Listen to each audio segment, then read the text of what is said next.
Ну, дорогие, хотелось бы поделиться концепцией здоровья из 7 пунктов. То, что я создал на основании наблюдения за своим телом, за своим бытом, за своей жизнью, за своими коммуникациями, успехами, неуспехами. Это очень простая вещь.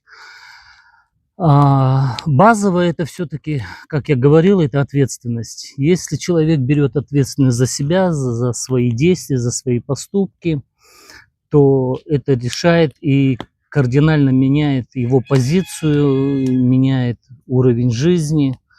А если оставаться и всегда искать виноватых, искать причины где-то, а не в себе, это не будет работать. Вот что касается концепции здоровья, она состоит из 7 пунктов. В самое короткое время человек не может прожить без вибраций. То есть звук, свет, тепло, это все вибрации. Если сейчас вот меня поместить в вакуум, в зависимости от моего физического и психического состояния, я проживу от 3 до 7 секунд. Поэтому очень важно осознанно наблюдать за вибрациями, которые ты создаешь. А в первую очередь это наши мысли, это наше эго, это наши желания, это наши обиды, наша боль, наша ревность, зависть, злость, накопленное вот это все. И когда мы в процессе рабочего дня вспоминаем какие-то вещи, переживаем, то есть мы эти вибрации посылаем, ну, неприятные вибрации посылаем во Вселенную. В ответку нам приходят вибрации такой же частоты. Когда ты начинаешь жить немножко по-другому, я не люблю вот этих вещей, позитив, негатив, ну, его слишком много стало, я имею в виду этой терминологии. Просто живешь, плывешь по течению жизни, по течению Вселенной, не в плане того, что лежишь, как Емеля на печи, да, делаешь то, что надо делать, но при этом ты излучаешь добро и свет, тебе приходят такие же вибрации. Это первое. Второе. Дальше человек от 3 до 7 минут может прожить без дыхания. Когда Бог дал жизнь человеку, Он дал дыхание. Дыхание – это очень важный параметр в нашей жизни. Но мы разучились дышать, мы дышим легкими. В принципе, я мог бы долго рассказывать про то, откуда старение начинается, либо от образа мысли, либо от способа дыхания, но Бог положил нам дышать животиком, да, то есть чтобы диафрагма работала, гнала кровь в грудную клетку, делала массаж внутренних органов, накачивали жизненный энергетический центр, который ниже пупка 3-4 сантиметра находится, ну, в японской терминологии это хара называется. Дышать животом. Человек дышит животом в том случае, когда он доверяет жизни, когда он не напрягается, он свободен, он спокоен. Почему у многих людей возникают проблемы с желудком, с печенью, с желчью, ну и так далее? Потому что он в напряжении и дышит только легкими. Это место у него напряжено. Осознает он это, не осознает, ложится спать с проблемами, с вопросами какими-то. У него это место всегда напряжено. В результате этого напряжения мы передавливаем кровеносные сосуды, потоки силы, что в свою очередь нарушает обмен веществ. Дальше человек от 3 до 7 дней может прожить без воды. И очень много теорий, сколько воды пить, какую воду пить, где пить. Я говорю, ребят, дело не в этом. Надо понимать, что ты сам вода и часть воды. И поменять отношения. Если ты к воде относишься плохо и говоришь, это отравлено, это хлоркой пахнет, эта вода там по трубам бежит, собирает какую-то негативную энергию, вот эту твою позицию слышат льды на Антарктиде. Когда ты же к воде начинаешь относиться намного проще, ты становишься сам как вода. Вот, допустим, я во многих странах, во многих городах, когда живу, я пью воду из-под крана спокойно, потому что все города, все населенные пункты всегда строились на берегу какого-нибудь водоема или реки, да, и в основном город пьет воду из этой реки. Следовательно, когда ты пьешь эту воду с благодарностью, с принятием, то ты со временем начинаешь вибрировать как это же вода. У тебя появляется сила, ты становишься частью этого места. Также много теорий про еду. Я говорю, что Бог намного меньше продуктов создал, чем сейчас человечество придумало себе. Разных диет, разных там наборов. Ну вот просто мода. А так как мы сейчас живем в очень быстром мире, то этот год мода на эти продукты, следующий год мода на другие продукты, тоже вредно почему-то оказывается, это оказывается не вредно. Много спорят, как питаться, что есть, как есть, где есть.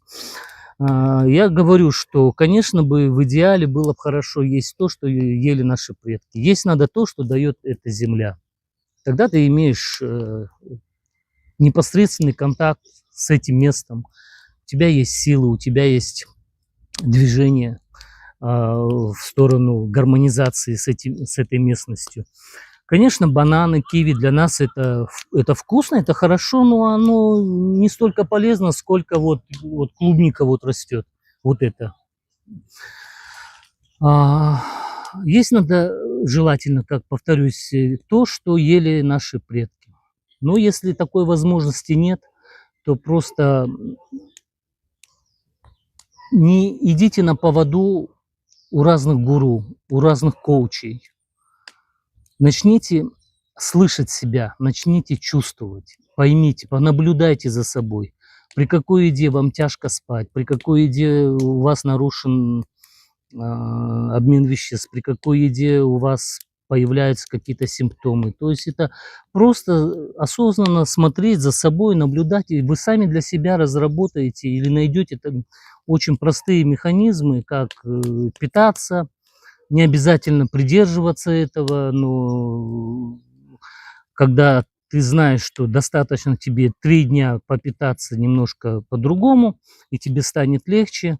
Базовое это вот то, что мы комплекс по позвоночнику, и то, что я говорю, это просто-напросто инструменты, которые помогают мне и помогло многим.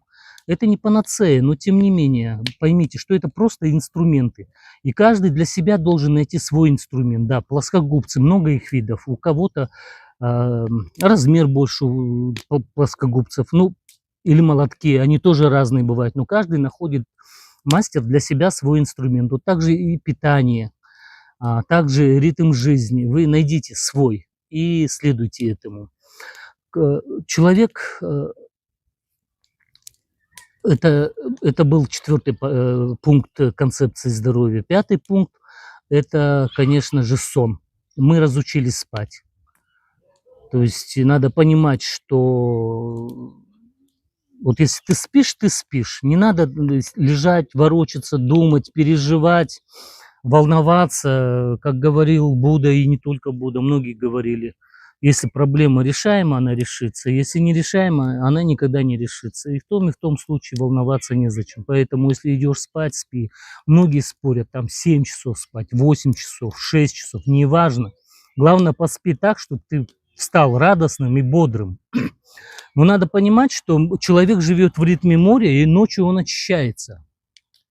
И чем мы расслабленнее спим, тем лучше идет очищение, тем лучше идет процесс самовосстановления.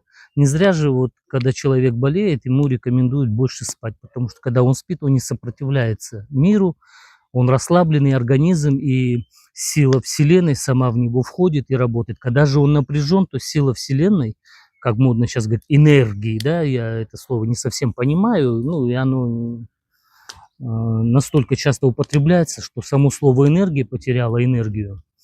Вот эта вот космическая сила, она заходит в нас и сама делает нужные процессы. Когда же мы напряжены, эта сила не может пройти через наше напряжение, то есть через глину, да, твердую глину. 6-й параметр – это, конечно, жизнедеятельность. И очень повезло людям, которые нашли свое дело, которые ловят драйв, зарабатывают при этом, кайфуют. Немножко сложнее людям, которые вынуждены как-то находить способ заработка для того, чтобы жить.